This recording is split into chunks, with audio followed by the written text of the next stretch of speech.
వల్లీదేవిని వివాహం చేసుకోవాలని సుబ్రహ్మణ్యేశ్వర స్వామి ఎంతో ప్రయత్నించారు. కానీ వల్లీదేవి ఎప్పుడు సుబ్రహ్మణ్యుడితో మాట్లాడేది కాదు.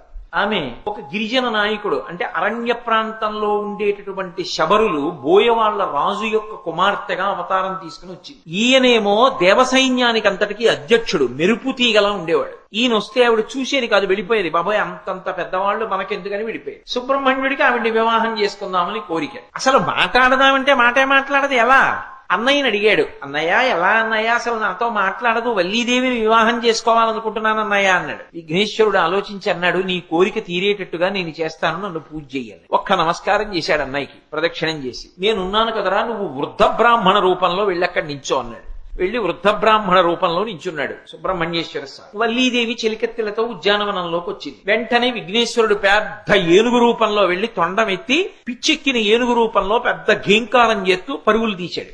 అయ్య బాబోయ్, పిచ్చెక్కిన ఏనుగు వచ్చేస్తోంది, ఎక్కడ చంపేస్తుందో అని వల్లీదేవి పరిగెత్తి వెళ్ళిపోతూ అటు